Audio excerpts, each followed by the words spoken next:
Jon's approach to digital optimization was something I think every e-commerce entrepreneur needs to consider seriously. Often these digital experiences really confuse the customer and make them just go someplace else. And you mentioned that conversion rate isn't necessarily the most important metric or the most important factor. I really don't want to just tell people what tactics to use to fix these issues with their digital journey. I want to show them why these issues occur.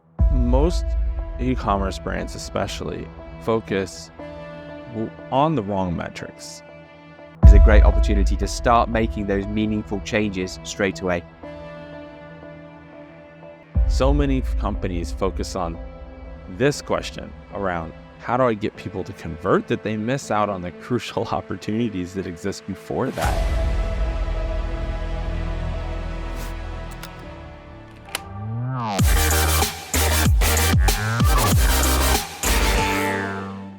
Welcome to the Dropship Unlocked podcast. I'm Lewis Smith, the founder of Dropship Unlocked, and with me is our client success coach, James Eardley. Now, when we're not recording the podcast episodes, we're running our own e-commerce businesses and helping aspiring entrepreneurs launch their own high-ticket dropshipping businesses. Keen to build your own 6 or even 7-figure business? My book, The Home Turf Advantage, is your blueprint for launching a profitable online store. Grab your copy at htabook.com today and let's get you started. Now sit back, relax, and let's unlock your potential with the Dropship Unlocked podcast. Today we're privileged to be joined by Jon MacDonald, and he is a founder of The Good and also an author of the book Behind the Click. Jon's expertise is in conversion rate optimization and enhancing the digital experience of the customers on our website. And he's transformed businesses that are household names, including Nike, Adobe, The Guardian, The Economist. So it really is a pleasure and an honor to be joined by Jon today. And I can't wait to dive into some expertise that we can gain a lot from today. So Jon, if you could you just start with a quick background on yourself for our listeners? Of course. So, as you mentioned, I run The Good. Been doing this for about 15 years now. And wow, it's really hard to believe I started The Good that long ago, but really what The Good is a digital journey optimization firm. So I started out with a computer science degree, but I actually was spending a lot more time making the user experience better. So I would, in college, I would meet all of the programmatic coding challenges, and then I would spend the rest of my day making the user interface usable. And a professor recognized that was a point for me of passion. And so he really encouraged me to look into that direction. And here I am. Man, it's been 20 some years since I've graduated college, and I still am on a mission every day to remove all of the bad digital experiences until only the good remain. And we're fighting that fight every day at The Good. Fantastic. And with digital experiences, I'm sure listeners will resonate. There is the good, the bad, and the ugly when we go on different websites. And I love your name because it really resonates that obviously we're looking to produce the good, definitely not the ugly. So conversion rate optimization, it is a fascinating subject. It can have such a big impact on the bottom line of our e-commerce businesses if we can turn our website visitors into customers, or as many as possible. So why do you think that optimizing a customer journey is so important for an e-commerce business? Well, I think that there are a handful of things that really brands should be thinking about. So, as I mentioned, been in CRO for about 15 years now. And the more work that we've done to optimize conversion rates, the more we realize that to make real and just lasting gains, you really have to pull way further back than just focusing on the conversion. And there's so many factors that really go into affecting the conversion that start way before a customer even begins to think about purchasing from you. And so every element of your website tells the customer really something about why they do or do not want to buy from you. And so often these digital experiences really confuse the customer and make them just go someplace else. Right? They want to be able to recognize these moments along that digital journey that pinpoint really what's causing consumers to leave. And I think that's what brands need to be focusing on the most. And with behind the click, I really don't want to just tell people what tactics to use to fix these issues with their digital journey.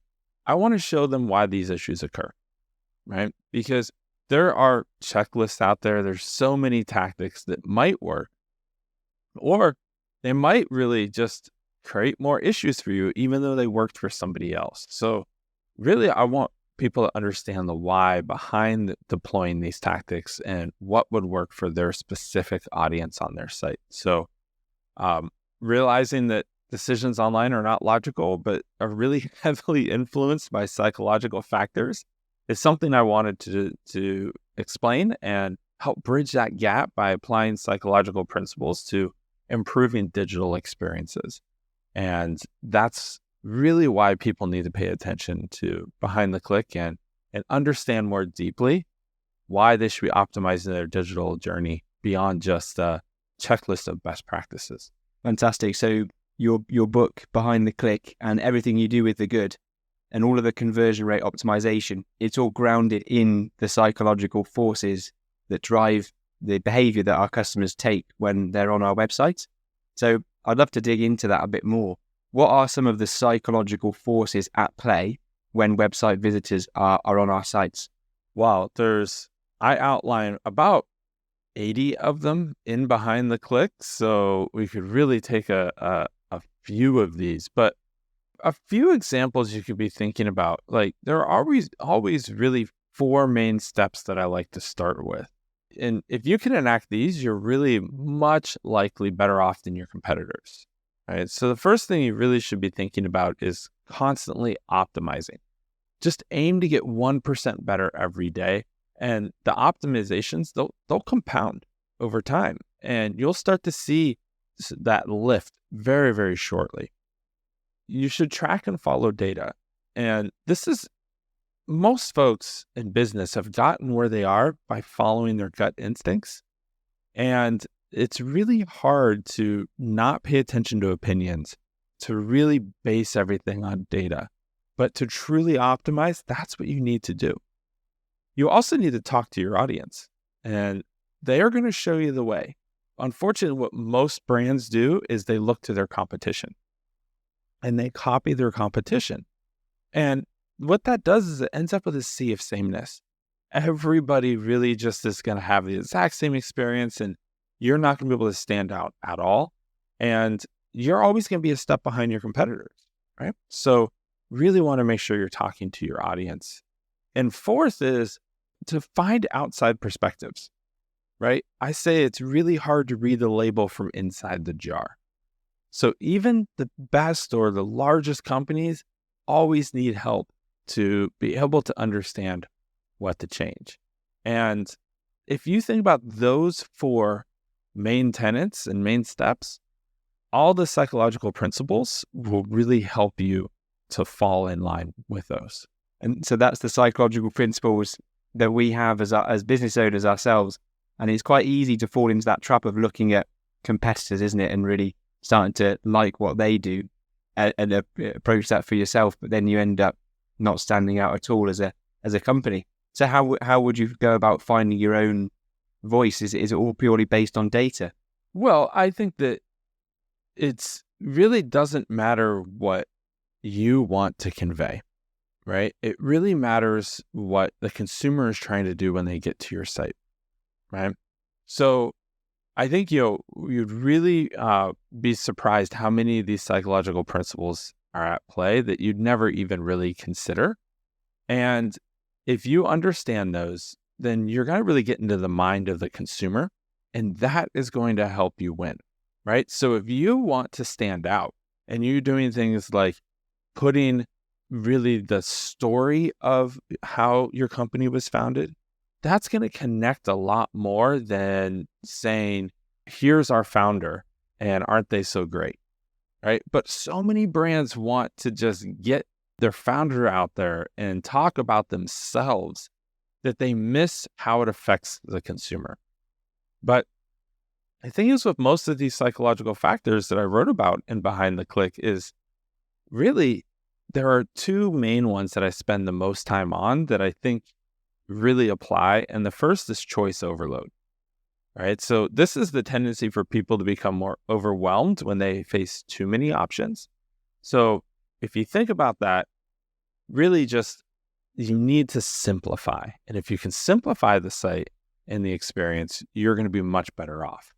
And most brands want to continue to market to consumers when they get to their site, and that complicates it. That makes the consumer have so much cognitive overload. They have to sit there and think about what they want to do next instead of coming to the site and saying, I'm here to solve my pain or need. Can this brand help me do that? And by doing that, you're going to avoid the second issue that is prevalent throughout the book, and that's decision fatigue. Right? This is what causes people to just stop making decisions because they have been asked to make so many already that you have all these choices, you're overloaded with those choices, you keep making decisions. Eventually you're like, I give up, right?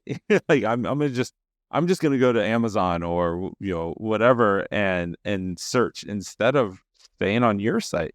So you lose that customer. Now, both of these I talked about, choice overload and decision fatigue, really cause the customer to close the site thinking they might come back to it when they're more fresh, but I promise you they rarely do, right? And that's a huge lost opportunity. So if you just think about these fundamental principles that really shape the way that even you and I interact with decisions that we're making every day, you really have a good understanding and empathy for your consumer and understanding the audience. And then at that point, you can use that knowledge to help guide them to the best solution for their problem. Again, they are at your site to solve their pain or need, and then to convert as quickly and easily as possible so they can get on with their lives, right? So if you help them do that in the most easiest and effective way possible, everybody wins because you helped your company reach your goals by getting that conversion, and you helped your consumer reach their goals by solving their pain or need. Yeah, I love that it's all based in the grounding of the human psychology. Every customer comes to your store with that frame of what's in it for me. They don't need to know about you, the founder's story necessarily, unless it relates to what they are trying to achieve. So always going through your website with that in mind. And obviously simplicity is key. How would you go about simplifying a Shopify site? And to give you more context about the sites that we build and we recommend people build with Dropship Unlocked, is that we sign with high ticket suppliers, and we want to sign with many suppliers. So we have a nice diverse range, and we'll have some really strong suppliers within our range. So with that comes diverse range, lots of different products, lots of different suppliers. How would we go about actually simplifying a site to make it really simple for customers to find exactly what they need and go on to purchase? Well, I think that customers really start that digital experience the moment they encounter your company or your brand online. And the goal of digital experience optimization is to create an intuitive, really cohesive path for those customers who do discover you. And they want to understand what you do, gather that information, make a decision, and convert. So it's about giving them the things they need. So that is really why you have to understand those psychological principles, because you really want to give the consumer what they need at the moment they need it.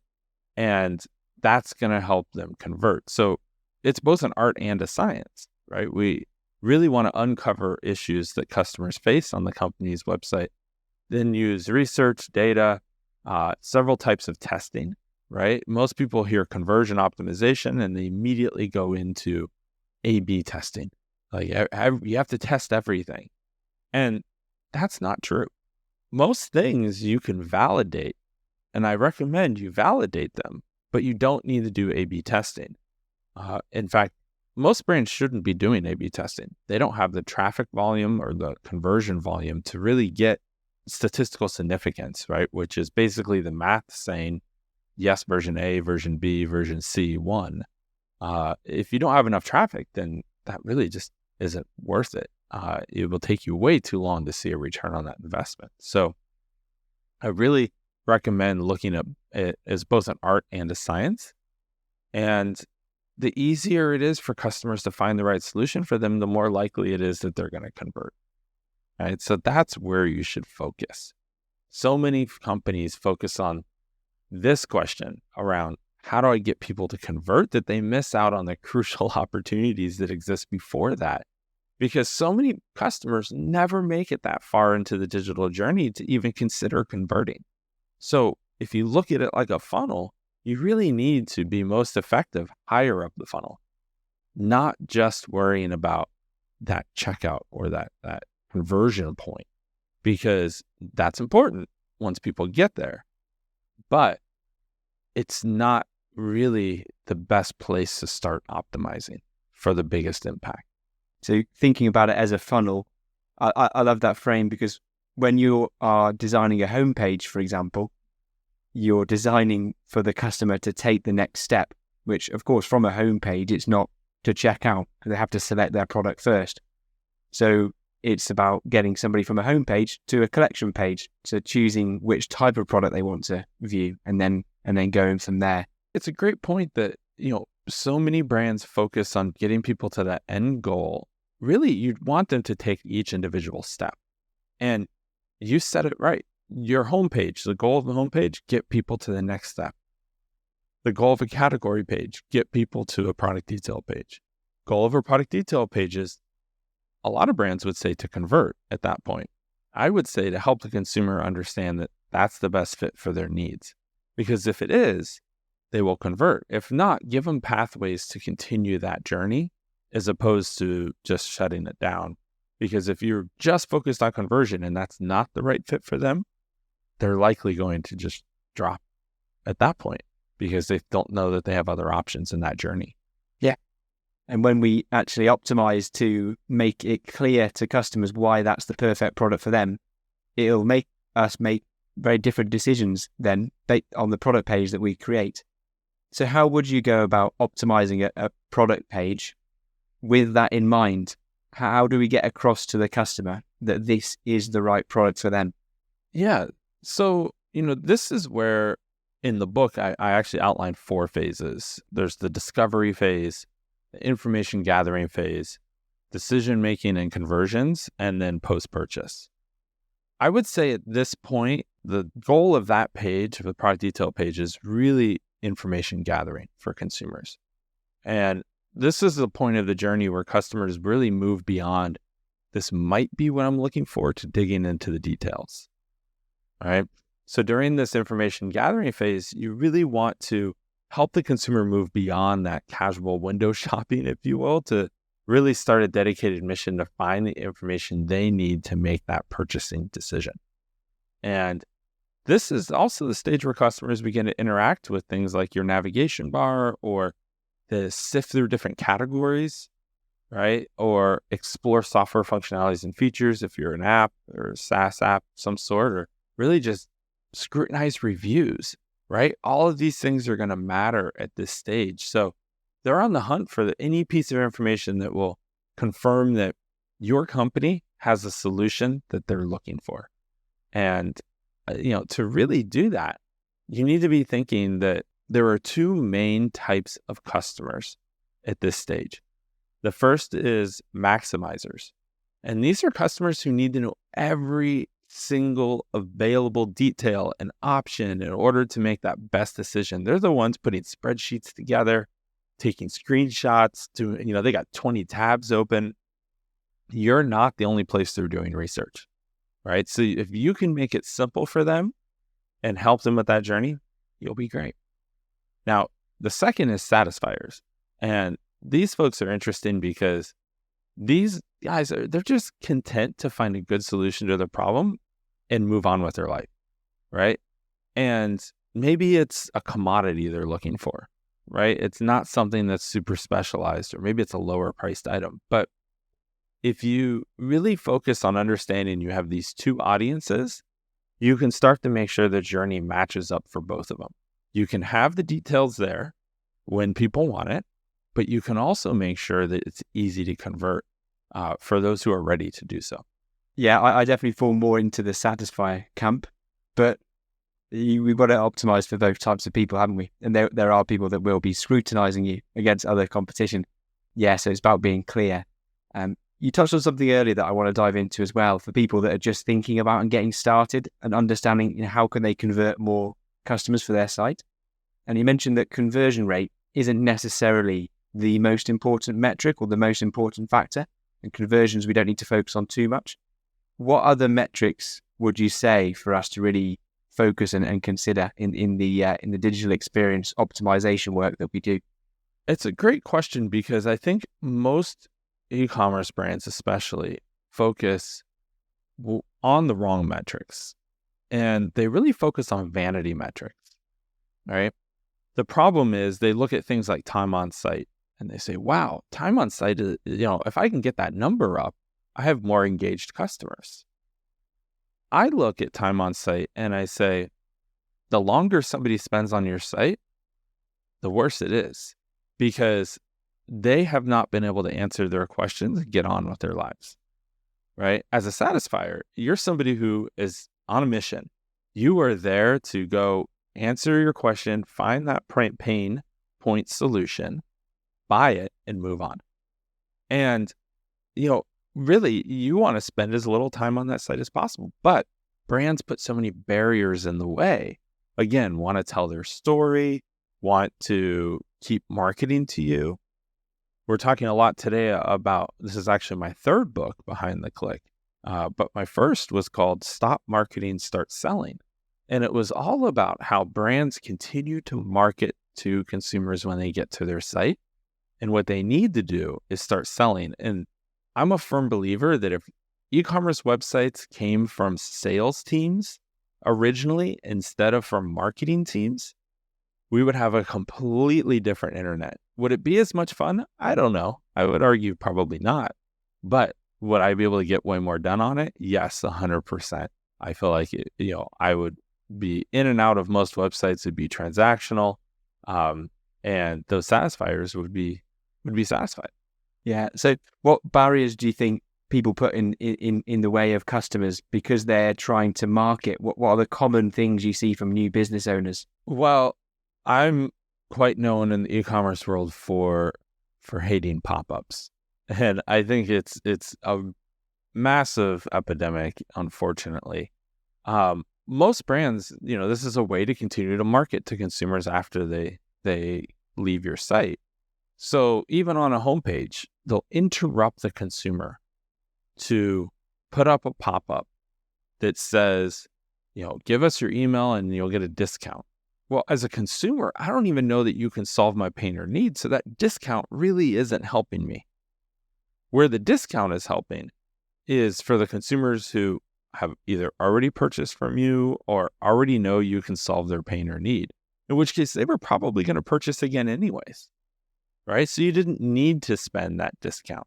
So when you really come down to it, I like to think you should treat your e-commerce site like a retail store. If you wouldn't do it in retail, don't do it on your website. So are you going to have a sales associate stand at the entrance to your store and jump out with a clipboard in front of them and say, give me your email address? Probably not, right? You would turn around and leave the store. It would be an uncomfortable experience. Yet, brands do that every day on their website because they can't see the consumer on the other side of the screen. They don't have that empathy and they don't realize they're getting in the way of that consumer. So a lot of these barriers are really, they're just self-created by these brands. Interesting. And I've been on your website earlier today on The Good, and I noticed that there were no pop-ups now, you say, and it does make the experience on the website a lot more seamless. Absolutely. What my question back to you would be, there's obviously a benefit in that we do get people sign up with the sign-up forms. So how do you balance that up then in terms of the upside versus downside in taking away those pop-ups and therefore getting less emails? Well, I'm not suggesting email isn't a great channel for conversion. It should be your highest converting channel. So you are right. You want email and you want to collect those, but put them along the journey, not interrupting the journey. What I mean by that is in the product detail page, how many times have you seen a brand say, not ready to purchase today? Okay, give us your email. We'll stay in touch with updates and news and updates. Very few have done that, right? But it's a great opportunity to catch someone who's like, this is more expensive than I thought it was going to be. I don't have that in my budget right now, but I probably could do it next month or whatever, right? And I want to stay in touch. But unfortunately, most brands are pushing again for that conversion right now. And so they want that email address. But I would also challenge really, the biggest issue that I have here, James, is I don't think the upside is what brands think it is. When you use pop-ups, you're going to get really two types of people filling it out. The first is the person who's annoyed. It's the person who just wants the pop-up to go away, and they're going to fill out and give you their email address, and they want to get on with their life, right? So they're like, where's that close button? I can't find it, because so many brands make it hard to find, or they do negative intent shaming, which we talk about in this book, where it's like, the close button is something that says, no, I don't like discounts, or something that really just starts shaming the consumer for not wanting to give you their email address, which is not creating a great brand perception, right? So you think about all these things, and really what you end up with is either consumers who are annoyed or consumers who are going to buy anyways. As I mentioned earlier, that 5% discount, it's not adding anything for them, right? It's not really incentivizing in the way you think it is. So instead of, being along the journey, too many brands interrupt the journey. And so I'm a believer that most of the people you're collecting through pop-ups probably aren't going to be good customers anyways. And also that pop-up with a discount, most often brands say first-time customers only. So what are people going to do? Well, now they're going to dilute your list, because I'm going to go with my old AOL email address or my old Yahoo email address that I use only for junk, and I'm going to go enter that and then buy as a new customer under that email. So now as a return customer, you've given me that discount, and I've also made it a pain in the butt for you, because now you have two records for me, and it's going to cost you more to send the emails, because most email service providers are by volume. So there's just so many negatives to consider here that brands don't really think about, that I don't think the upside is as much as most folks think it is. Fantastic. That is a perfect example of taking a psychological principle of not wanting to be distracted or interrupted and changing the experience that you give to customers through your website. So your book, Behind the Click, is fascinating to turn those complex psychological forces into actionable steps.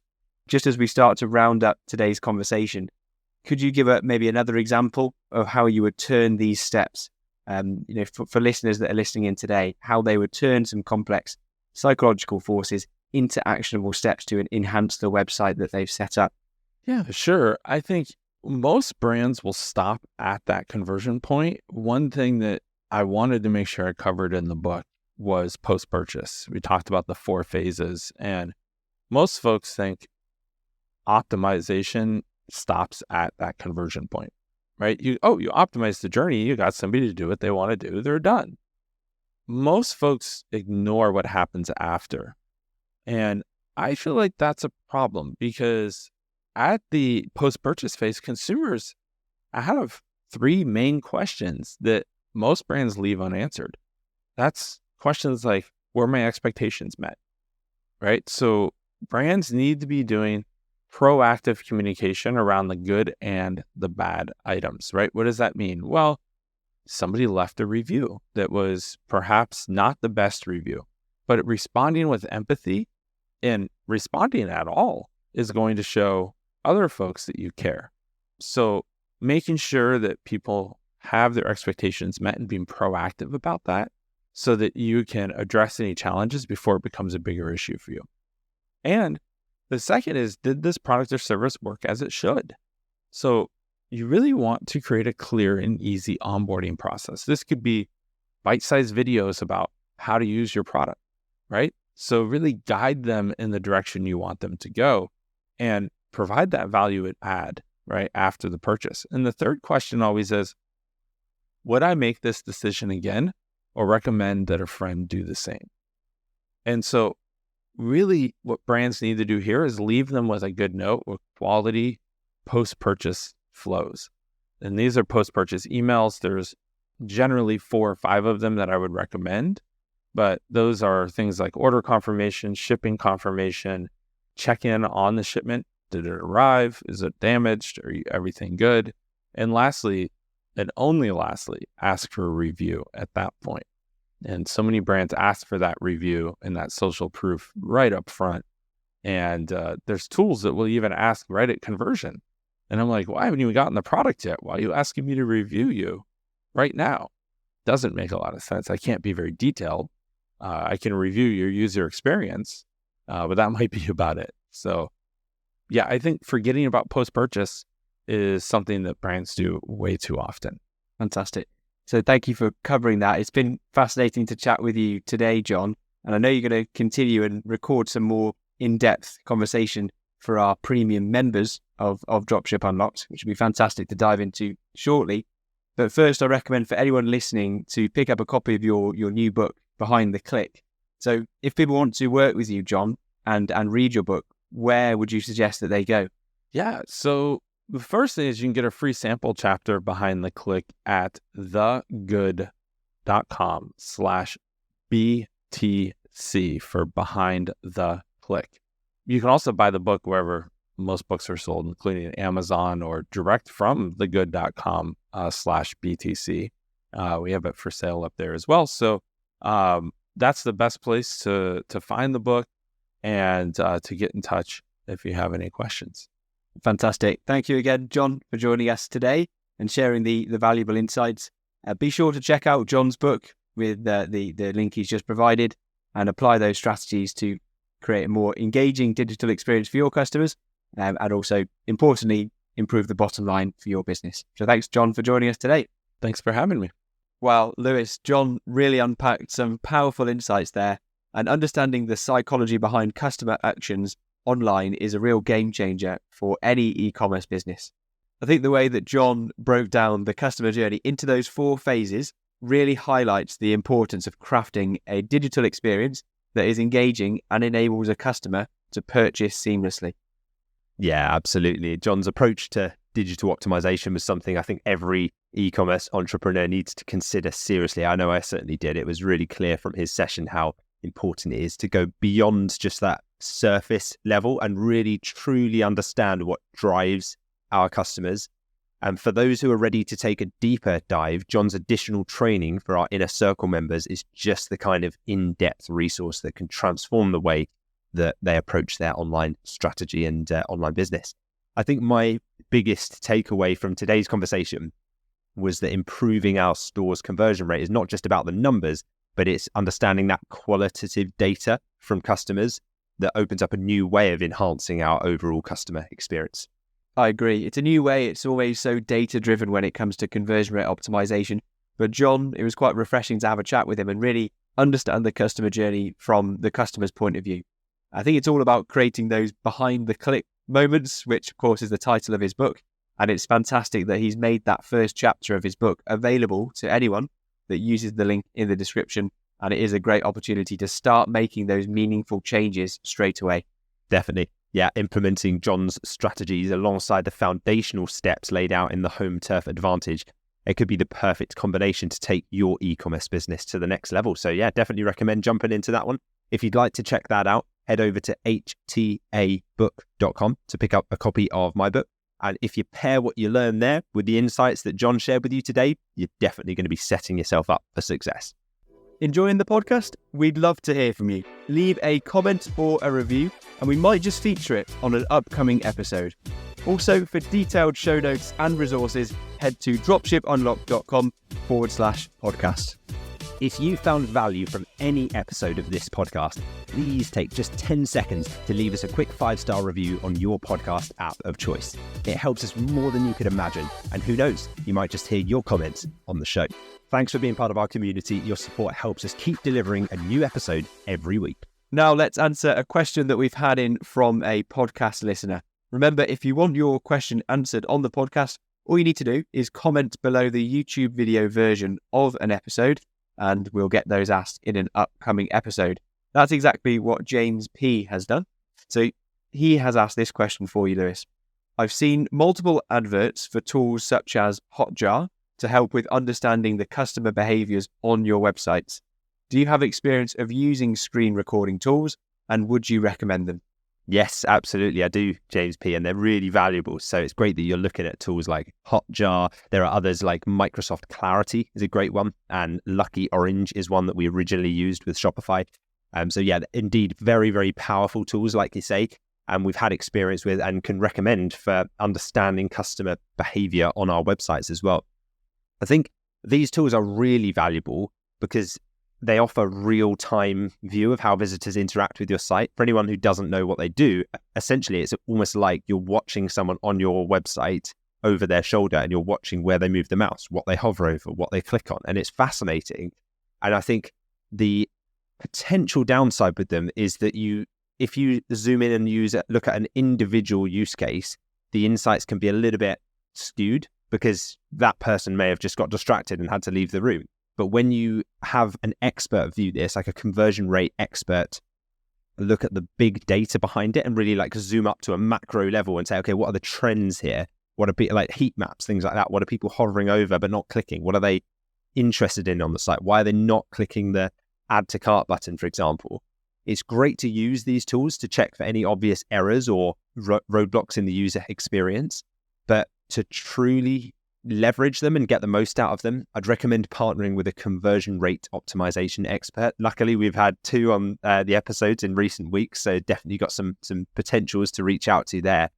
So, of course, yes, it is beneficial for you from a hands-on approach if you want to dive in and actually see what someone's doing on your site, but spending your day analyzing screen recordings can be a bit time consuming, and I'd say it's a bit of a distraction. When you're first starting out, of course, iron out the obvious errors, but you can just as easily do that by taking your laptop to a family member and saying, right, could you just go and browse my store and buy something as if you were a customer? And you'll start to spot those things quite quickly there.